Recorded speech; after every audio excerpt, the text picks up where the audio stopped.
नमस्कार। वीडियो की संख्या में देखते हैं भारतीय इतिहास। भारतीय इतिहास के अंतर्गत आधुनिक भारत का इतिहास देख रहे हैं इस लेक्चर में। और यह देखें तो प्रारंभिक परीक्षा यानी पीटी स्पेशल है। और यह लेक्चर जो है बेस्ड ऑन माइंड मैप यानी जीएस वर्ड का एक महत्वपूर्ण नोट्स है। बेस्ड ऑन माइंड मैप उस पर आधारित यह महत्वपूर्ण लेक्चर है भारतीय इतिहास का। इसके अंतर्गत देखें तो हम आधुनिक भारत का इतिहास का चर्चा इसमें करेंगे। और यह लेक्चर देखें तो समीक्षाकारी सहायक समीक्षाकारी यानी कहने का सही हुआ कि उत्तर प्रदेश लोक सेवा आयोग द्वारा आयोजित समीक्षाकारी सहायक समीक्षाकारी यानी आर एग्जाम 2023 के लिए अति महत्वपूर्ण साबित हो सकता है। साथ ही देखें तो उत्तर प्रदेश लोक सेवा आयोग द्वारा ही आयोजित अपर पीटी एग्जाम 2025 के लिए भी यह लेक्चर महत्वपूर्ण हो सकता है। इसके अलावा एसपीएससी यानी राज्य लोक सेवा आयोग यानी स्टेट पब्लिक सर्विस कमीशन के अंतर्गत देखें तो इसमें BPSC, MPSC, JPSC, UPPSC, RPSC आदि के लिए भी महत्वपूर्ण हो सकता है। इसके अलावा देखें तो संघ लोक सेवा आयोग यानी यूपीएससी, एसएससी, यूपीटीपीएससी यानी अधीनस्थ सेवा चयन आयोग लखनऊ द्वारा आयोजित पेट 2025 के लिए भी अंक महत्वपूर्ण हो सकता है। साथ ही शिक्षक भर्ती जिसके अंतर्गत टीजीटी, पीजीटी इत्यादि के लिए भी यह इतिहास का विषय वाइज महत्वपूर्ण हो सकता है, जिसके अंतर्गत हम देख रहे हैं आधुनिक भारत का इतिहास। और यह lecture based on mind map है जो कि जीएस वर्ड का एक महत्वपूर्ण लेक्चर है। इसके अंतर्गत इसके इंडेक्स का पूर्वावलोकन कर लें तो इसमें देखें जो प्राचीन भारत है यानी एंशिएंट इंडियन हिस्ट्री है। इसके अंतर्गत ये जो सारी टॉपिक जो दी गई हैं इस पर महत्वपूर्ण लेक्चर बनाकर इस चैनल पर अपलोड कर दिए गए हैं। आप इस चैनल पर जाकर यानी चैनल को सब्सक्राइब करके वीडियो को लाइक करके सारे लेक्चर को इस चैनल पर देख सकते हैं। प्लेलिस्ट में भी ये सारे लेक्चर उपलब्ध हैं। इसके अलावा देखिए मध्यकालीन भारत पर जो टॉपिक यहाँ दी गई हैं सारे टॉपिक महत्वपूर्ण लेक्चर बना के इस चैनल पर अपलोडेड है, प्लेलिस्ट में उपलब्ध है। सर्च करके इस चैनल पर जाकर आप देख सकते हैं सारे लेक्चर को। इसके बाद आधुनिक भारत जो कि हम देख रहे हैं इसके अंतर्गत जो ये महत्वपूर्ण टॉपिक है इस पर भी महत्वपूर्ण लेक्चर बना के चैनल पर अपलोड कर दिए गए हैं। आप इस चैनल को सब्सक्राइब करके वीडियो को लाइक करके सारे लेक्चर को जो है इस चैनल पर जा करके प्लेलिस्ट में उपलब्ध है, सारे लेक्चर को आप देख सकते हैं। इसके अलावा जो हम आखिरी चरण देख रहे हैं आधुनिक भारत का इतिहास का उसमें स्वतंत्रता आंदोलन को हम देख रहे हैं। स्वतंत्रता आंदोलन का तृतीय चरण जो गांधी के नाम जाना जाता है उसका आखिरी भाग भी आज के अंक में हम देखेंगे। और प्रथम और द्वितीय चरण का जो विस्तार चर्चा हम कर चुके हैं। तो चलिए देखते हैं आधुनिक भारत जिसके अंतर्गत स्वतंत्रता आंदोलन को देख रहे हैं। आज का लेक्चर शुरू करने से पूर्व यानी पूर्व का लेक्चर यानी इससे जो प्रीवियस लेक्चर था उसका पूर्वावलोकन कर लेते हैं। तो जो पूर्व के लेक्चर में हमने जानकारी दी थी उसको देखें। यहाँ कैबिनेट मिशन पर हमने महत्वपूर्ण रूप से जो जानकारी इस नोट्स के माध्यम से दी थी सारी जानकारी इसमें दी जा चुकी है। इसको आप इस चैनल पर जाकर सारे लेक्चर को देख सकते हैं। यानी सारी जानकारी जो कैबिनेट मिशन के बारे में इसकी मुख्य बातें क्या थी, इसके इटली ने कब इसका घोषणा किया था, ये सारी जानकारी इसमें दी जा चुकी है। इसके अलावा देखें तो इसमें जो है 1945-46 के प्रमुख विद्रोह की घटना को हमने इसमें शामिल किया था, जिसमें आज़ाद हिंद फौज में मुकदमे को लेकर और इसके अलावा HMIS तलवार यानी रॉयल इंडियन नेवी का जो विद्रोह होता है उस पर विस्तार चर्चा के लिए। इसके बाद आम चुनाव 1945 का वेरी इंपॉर्टेंट लेक्चर को हमने इसमें शामिल किया है।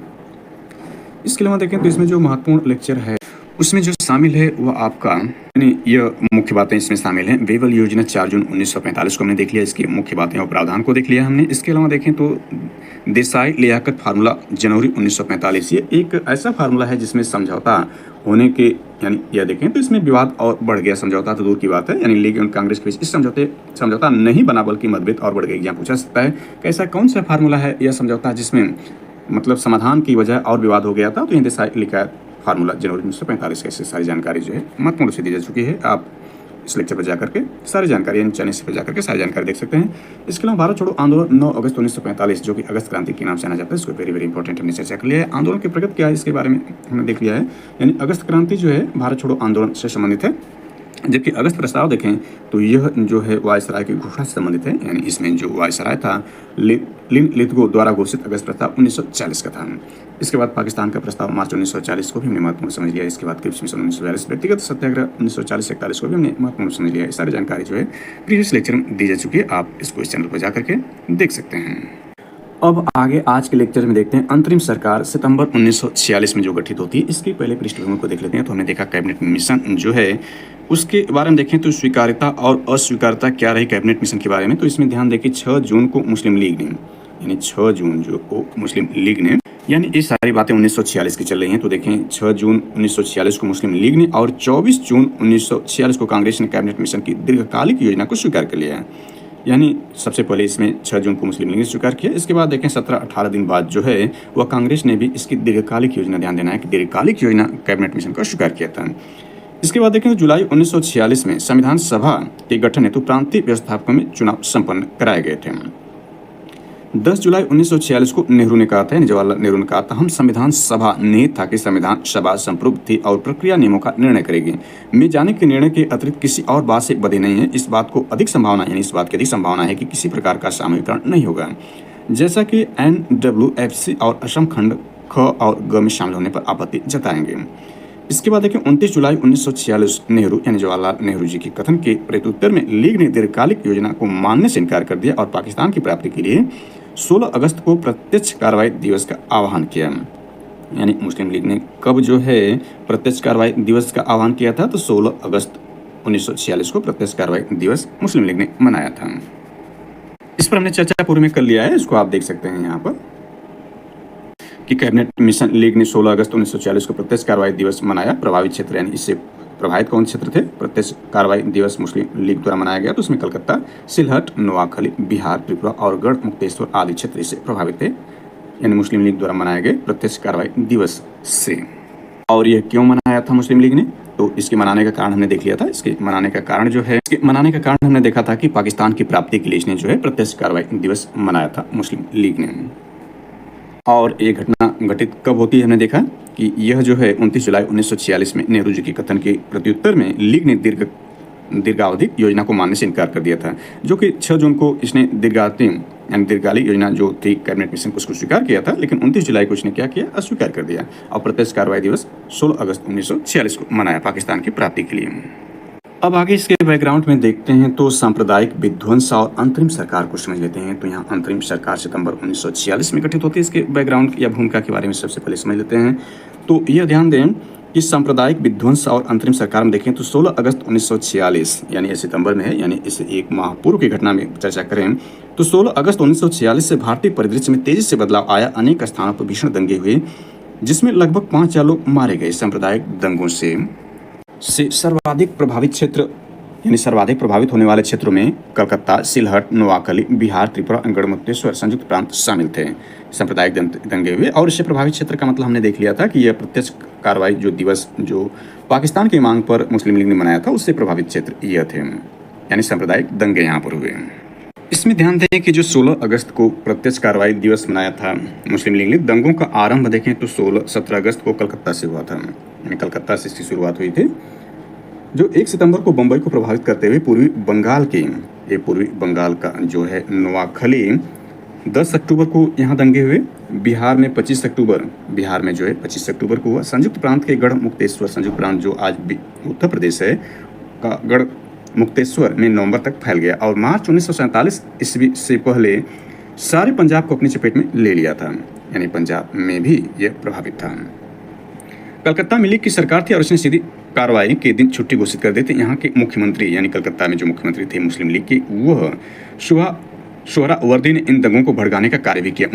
29 अगस्त तक कम से कम 4000 लोग मारे गए और 10,000 घायल हुए थे। पूर्वी बंगाल के नोआखली और टिपट्टा जिले में सांप्रदायिक विद्रुपता स्पष्ट थी। यहाँ हत्याओं की तुलना में संपत्ति आक्रमण और बलात्कार की घटनाएं अधिक हुई थी। 25 अक्टूबर को नोआखली दिवस मनाए जाने के सिलसिले में बिहार में दंगे हुए, यानी नोआखली हमने देखा था कि पूर्वी बंगाल में था नोआखली, और 25 अक्टूबर को नोआखली दिवस मनाए जाने के सिलसिले में बिहार में दंगे हो गए थे।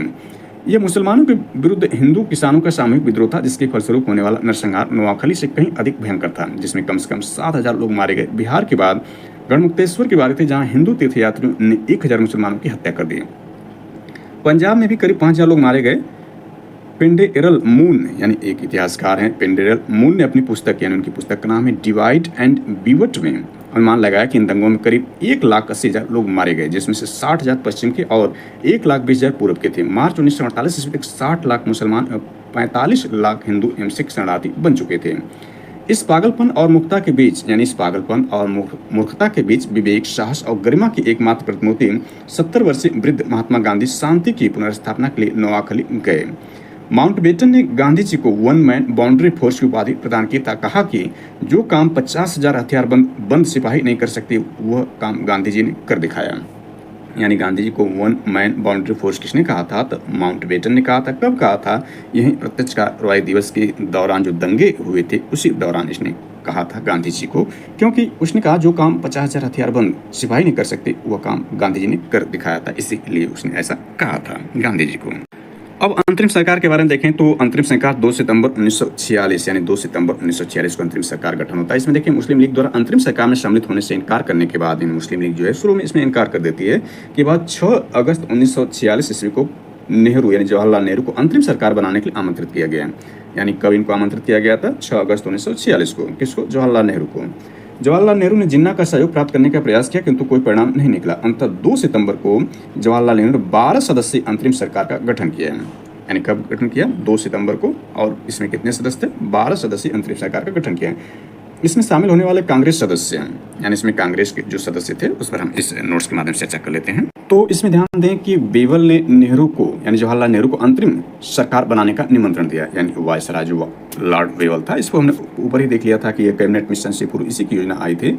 यानी इसमें देख सकते हैं आम चुनाव विद्रोह की घटनाएं से पूर्व देखें तो बेवल योजना 4 जून 1945 को बेवल ने यहीं जो है 25 जून को शिमला में सम्मेलन बुलाया था। यानी ये जो है भारत का वायसराय था। तो इस पर हमने चर्चिल द्वारा लिन लिथगो के बजाय भारत का वायसराय लॉर्ड वेवल को बनाया गया था। यानी विश्व युद्ध के दौरान देखें जो ब्रिटेन का प्रधानमंत्री चर्चिल था कंजर्वेटिव पार्टी से, और जो वायसराय भारत का लिन लिथगो था। लेकिन विश्व युद्ध के बाद जो है वहाँ पर घटनाएं बदलती हैं और श्रमिक पार्टी की सरकार बनती है और इटली वहाँ का प्रधानमंत्री बनता है और वायसराय जो है वेवल बनता है। लेकिन जो वेवल वायसराय बनता है यह चर्चिल द्वारा बनाया जाता है। यानी इसकी पृष्ठभूमि हमने देखा, इटली ने फरवरी 1940 में से घोषणा की थी कैबिनेट मिशन की। यानी चर्चिल हार चुका था और जो इटली था वहाँ का पीएम बन चुका था। तो ये सारी जानकारी हम पूर्व के लेक्चर में दे चुके हैं। तो यहाँ पर आप यहाँ पर देखें तो वेवल ने नेहरू को अंतरिम सरकार बनाने का निमंत्रण दिया था। कब निमंत्रण दिया था? तो 6 अगस्त 1946 को दिया था, आमंत्रित किया गया था। यानी निमंत्रण कब था? 6 अगस्त 1946 को था। 9 दिसंबर 1946 को संविधान सभा की प्रथम बैठक हुई। इसमें अस्थायी अध्यक्ष, यानी संविधान सभा के जो अस्थायी अध्यक्ष डॉक्टर सच्चिदानंद सिन्हा को बनाया गया था कृपलानी की सलाह पर। यानी जेपी कृपलानी की सलाह पर जो है डॉक्टर सच्चिदानंद सिन्हा को जो अस्थायी अध्यक्ष बनाया गया था। किसका? संविधान सभा का। उसके आगे हम विस्तार से चर्चा करेंगे, हालांकि ये बहुत बाद की घटना हो जाती है। अंतरिम सरकार में शामिल कर लिया है।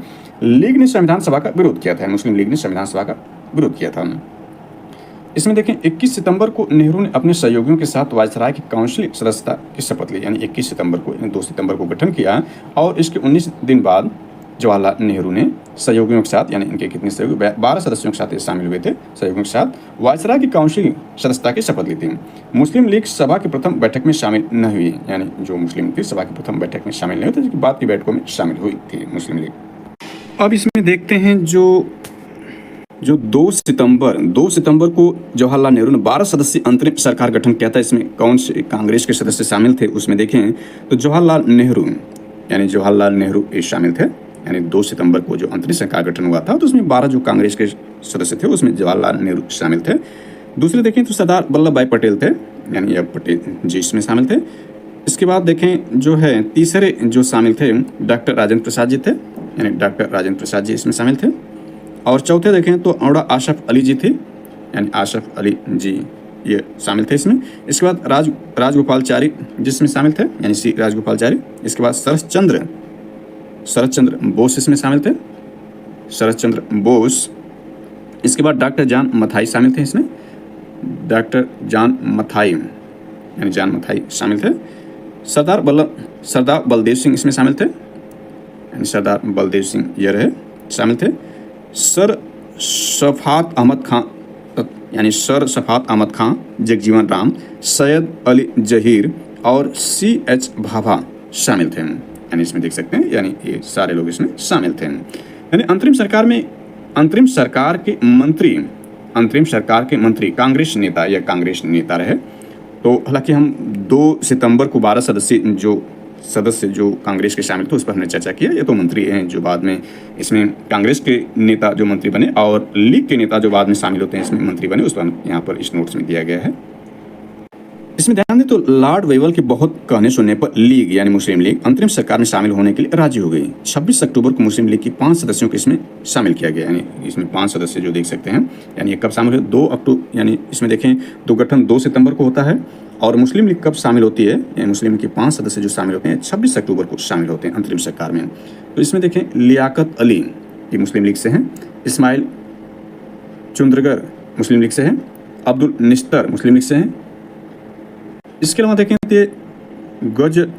गजनफर अली खां ये भी मुस्लिम लीग से, जोगेंद्र नाथ मंडल ये जो है यह मुस्लिम लीग से थे, लीग के नेता। यानी कि हम मंत्रालय देख सकते हैं, यानी कौन से मंत्री बनाए गए थे इनको भी यहाँ देख सकते हैं कि इसमें जो है लियाकत अली वित्त मंत्रालय को दिया गया था, इस्माइल चुंद्रकर जी को वाणिज्य यानी फाइनेंस मंत्रालय दिया, मिनिस्ट्री दिया, अब्दुल निस्तर को देखें संचार यानी कम्युनिकेशन गज नफर अली खां को स्वास्थ्य एंड हेल्थ, जोगेंद्रनाथ मंडल कानून एंड लॉ एंड ऑर्डर इनको दिया गया था, लीग के नेता। इसके अलावा देख सकते हैं कांग्रेस के जो नेता यहाँ पर हैं, कुल मिलाकर इनको देखें तो 1 2 3 4 5 6 7 8 9 9 या 5 14 लोग शामिल, जिसमें 9 कांग्रेस के थे और यहाँ पर देख सकते हैं 5 जो है लीग के नेता थे। जबकि 2 सितंबर को जब जवाहरलाल नेहरू ने 12 सदस्यीय अंतरिम सरकार गठन किया था तो 12 सदस्य कांग्रेस थे, यानी सारे कांग्रेस के ही थे। लेकिन बाद में जो है 26 अक्टूबर को जो है मुस्लिम लीग 5 लोग शामिल होने के बाद इसमें देखें तो ये 9 थे, 3 लोग इसमें से निकाल दिए गए थे। कुल मिलाकर 14 का जो अंतरिम सरकार का गठन किया, इसमें कांग्रेस के 9 और मुस्लिम लीग के जो है 5 नेता इसमें शामिल थे। उनके मंत्रालय को देख सकते हैं, वेरी वेरी इंपॉर्टेंट के मंत्रालय एग्जाम अक्सर पूछा जाता है।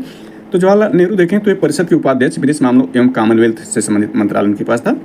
सरदार वल्लभ भाई पटेल देखें तो गृह मंत्री, सूचना एवं प्रसारण मंत्रालय के पास था। बलदेव सिंह देखें तो रक्षा मंत्रालय एंड डिफेंस मिनिस्ट्री के पास थे। वेरी वेरी इंपॉर्टेंट एग्जाम के दृष्टिकोण से। डॉक्टर जॉन मथाई देखें तो उद्योग एवं आपूर्ति, ये एग्जाम पूछता है। सी राजगोपालाचारी के पास शिक्षा था यानी एजुकेशन था। सी एच भाभा जो वैज्ञानिक रहे, भारत के बहुत ही प्रतिष्ठित वैज्ञानिकों में शुमार हैं, तो सी एच भाभा जी के पास निर्माण खनन ऊर्जा मंत्रालय था। जगजीवन राम के पास श्रम मंत्रालय था। राजेंद्र प्रसाद के जो बाद में देखें संविधान लागू होने के बाद यह भारत के प्रथम जो है राष्ट्रपति बने, डॉक्टर राजेंद्र प्रसाद जी, तो इनके पास कृषि एवं खाद्य मंत्रालय था। आसफ अली के पास रेलवे मिनिस्ट्री थी, तो यह इनके पास मंत्रालय जो था ministry. Very very important exam के स्टूडेंट्स हैं। हमने देखा था कि जो शुरू में 12 सदस्य जो कांग्रेस के शामिल थे, इसमें देखें तो मुस्लिम लीग की अंतरिम सरकार में शामिल होने पर 3 सदस्यों, सैयद अली जौहर जो कांग्रेस के थे, शरद चंद्र बोस ये भी कांग्रेस के थे, और सर शराफत अहमद खां को हटाना पड़ा। 3 लोग हट गए थे। इस अंतरिम सरकार में जवाहरलाल नेहरू को कार्यकारी परिषद के उपाध्यक्ष या उपराष्ट्रपति पद दिया गया, जबकि पटेल को गृह, सूचना प्रसारण मंत्रालय मिला। सरदार बलदेव सिंह को रक्षा, यानी सारी जानकारी हम देख चुके हैं, यानी इसमें नोट्स में दिया गया है, इसको अलग से ऐड करने की जरूरत नहीं है। तो इस प्रकार से हमने देखा कि इसमें जो अंतरिम सरकार में सदस्यों की संख्या कितनी हो गई, 14 हो गई, जिसमें कांग्रेस के आपके 9 है, मुस्लिम लीग के 5 हैं। तो इसका थोड़ा और डीपली अध्ययन करें तो इसमें से कांग्रेस के 6, यानी इन अंतरिम जो 14 जो मंत्री हैं अंतरिम सरकार में, इसमें देखें तो 6 जो हैं वह कांग्रेस से हैं, 6 कांग्रेस से, मुस्लिम लीग से 5 लोग इसमें शामिल हैं।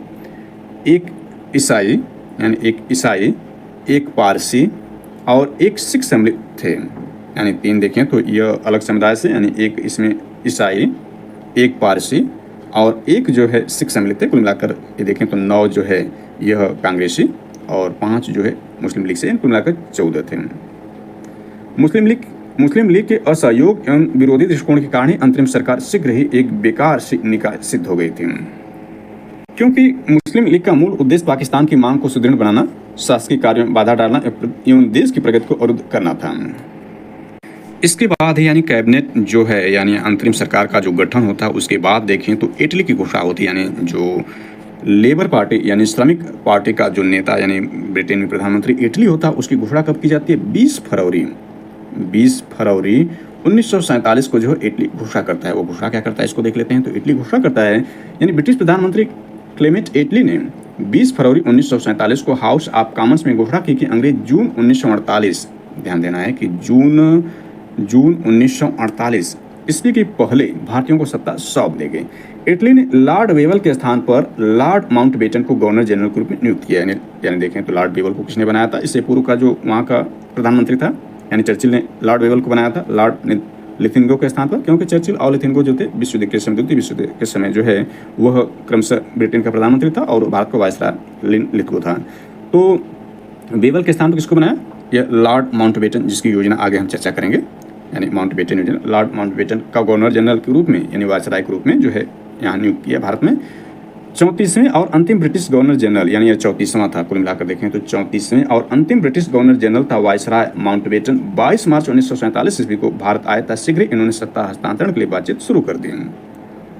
यानी जो ब्रिटिश का प्रधानमंत्री है वह घोषणा कब करता है? 20 फरवरी 1947 को, और उसने कहा था कि जून 1948 से पहले भारतीयों को सत्ता सौंप देगा। इसी क्रम में जो है 34वें जो है गवर्नर जनरल था वायसराय जो है माउंटबेटन को 22 मार्च 1947 को भारत भेजा। अब इसमें देखते हैं माउंटबेटन योजना।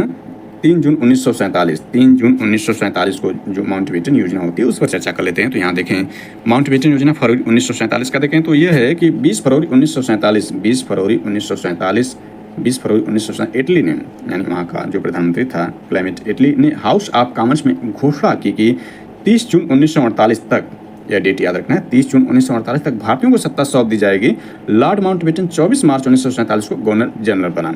यानी ये जो लॉर्ड वेवल के स्थान पर जो है 24 मार्च 1947 को गवर्नर जनरल बना, 24 मार्च को, और यह 34वां और अंतिम ब्रिटिश गवर्नर जनरल साबित हुआ जो ये है माउंटबेटन। मुख्य बात है इसमें देखें तो क्या है, 3 जून की, 3 जून को माउंटबेटन ने सत्ता हस्तांतरण की प्रक्रिया, यानी 3 जून को माउंटबेटन ने सत्ता हस्तांतरण की योजना प्रस्तुत की।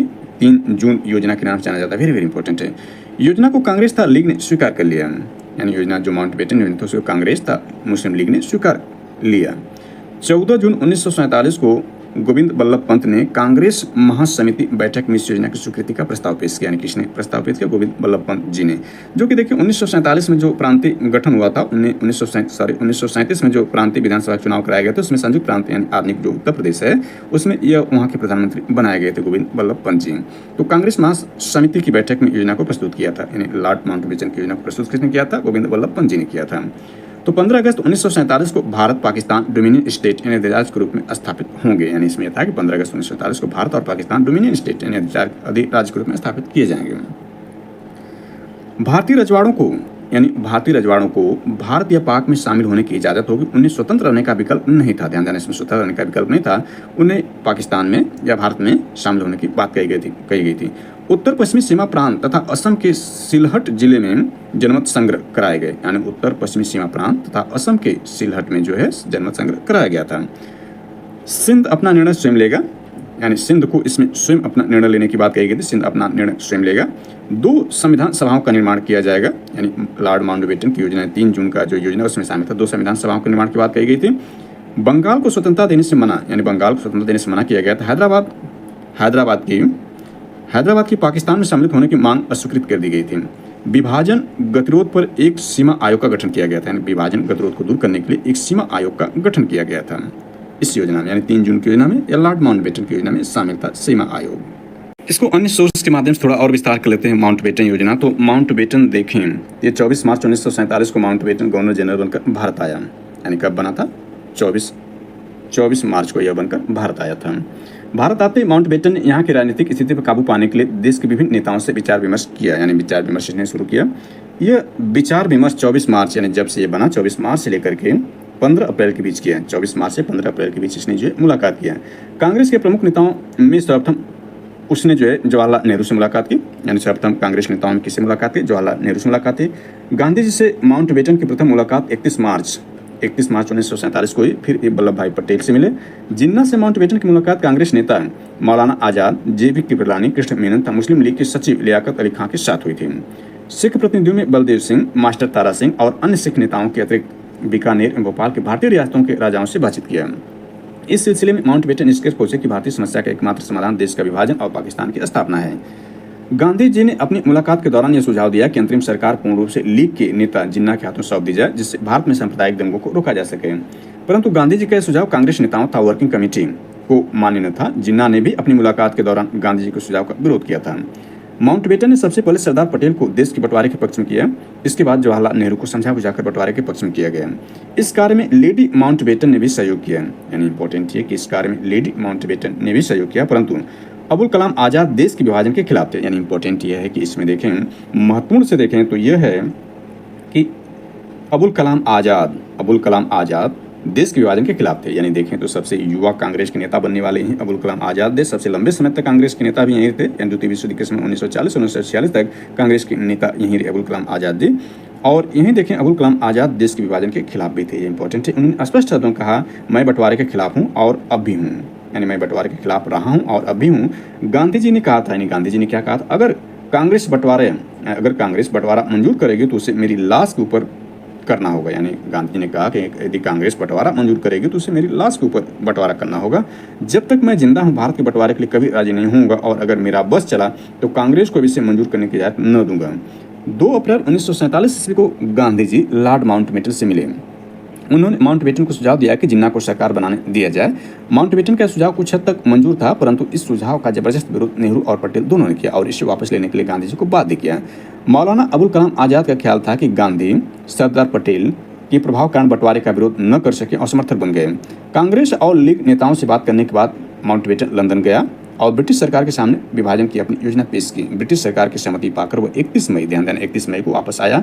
कांग्रेस था लीग नेताओं से बातचीत की। इन नेताओं की स्वीकृति पाकर ब्रिटिश सरकार ने 3 जून, इंपॉर्टेंट है कि 3 जून 1947 ईस्वी को भारत विभाजन योजना प्रस्तुत की।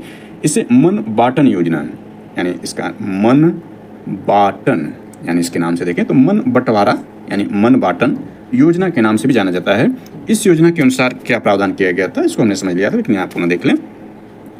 हिंदुस्तान को 2 हिस्सों भारतीय संघ और पाकिस्तान में बांट दिया जाए। यानी 3 जून की योजना की क्या थी, जिसमें हिंदुस्तान को 2 हिस्सों में बांटने की बात की गई थी। भारतीय संघ बनेगा और पाकिस्तान में बांट दिया जाएगा। दूसरा यह था कि संविधान सभा द्वारा पारित संविधान भारत के उन भागों में लागू नहीं किया जाएगा जो इसे मानने के लिए तैयार न हो। बंगाल और पंजाब में हिंदू तथा मुसलमान बहुसंख्यक जिलों के प्रांतीय विधानसभा के सदस्यों की अलग अलग बैठक बुलाई जाए और उसमें यदि कोई भी पक्ष प्रांत विभाजन चाहेगा तो विभाजन कर दिया जाएगा। उत्तर पश्चिमी सीमा प्रांत में जनमत द्वारा यह पता लगाया जाए कि वह भारत के किस भाग के साथ रहना चाहेगा। असम के सिलहट जिले में इसी प्रकार जनमत द्वारा निर्णय कराया गया। भारतीय निवेशकों की प्रति पुरानी नीति रहेगी कि सर्वोच्चता के आधार पर उन राज्यों को वापस लौटा दिया जाए। इस योजना को कांग्रेस तथा मुस्लिम लीग दोनों ने स्वीकार किया। बंगाल और पंजाब के जिलों में विभाजन तथा सीमा निर्धारण का कार्य एक कमीशन के अधीन सौंप दिया गया। स्पष्टतः माउंटबेटन की योजना देश के 2 टुकड़े कर देने की थी। साथ ही यह देशी रियासतों को अधिकार देती थी कि वे चाहे तो भारतीय संघ में रहें या पाकिस्तानी किसी में भी शामिल न होकर ब्रिटेन के अधीन बनी रह सकती थी। माउंटबेटन योजना को कांग्रेस कार्य समिति ने 3 जून 1947 ईस्वी की बैठक में स्वीकार कर लिया। 14 जून 1947 को कांग्रेस महासचिव की बैठक में गोविंद वल्लभ पंत ने देश के विभाजन की माउंटबेटन योजना को स्वीकार करने का प्रस्ताव पेश किया। इस प्रस्ताव का समर्थन अबुल कलाम आजाद ने किया, जो प्रारंभ बंटवारे का विरोध करते हैं। ये भी इंपॉर्टेंट है कि देखें, अबुल कलाम आजाद जी यह शुरू में बंटवारे का विरोध कर रहे थे, परंतु जब गोविंद वल्लभ पंत जी, यानी इसमें देख सकते हैं, यहाँ देखें तो 14 जून को जो गोविंद वल्लभ पंत जी जो है बंटवारे का, यानी कांग्रेस महासमिति की बैठक में गोविंद वल्लभ पंत जी ने विभाजन की माउंटबेटन योजना को स्वीकार करने का प्रस्ताव पेश किया था। तो इस प्रस्ताव का समर्थन जो अबुल कलाम आजाद जी ने किया था, जो कि शुरू में इसका विरोध कर रहे थे। ये वेरी इंपॉर्टेंट है।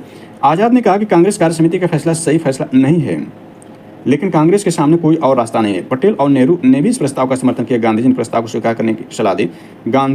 महात्मा गांधी ने प्रस्ताव को स्वीकार करने की सलाह दी। इस प्रस्ताव का विरोध करने वाले नेताओं में सिंध कांग्रेस के नेता चौथराम मिटवारी, यानी इस प्रस्ताव को गांधी जी ने स्वीकार किया था, लेकिन इसका विरोध क्यों किया था, इंपॉर्टेंट है, ये हो जाता है। तो इस प्रस्ताव का विरोध करने वाले नेताओं में सिंध कांग्रेस के नेता चौथराम मिटवानी, पंजाब कांग्रेस के अध्यक्ष डॉक्टर किचलू, पुरुषोत्तम दास टंडन, मौलाना हाफिज रहमान आदि शामिल थे। इसमें ध्यान दें तो गांधी जी, नेहरू और पटेल के समर्थन के बावजूद कांग्रेस कार्य समिति का प्रस्ताव अखिल भारतीय कांग्रेस समिति यानी AICC ने सर्वसम्मति से पास न हो सका।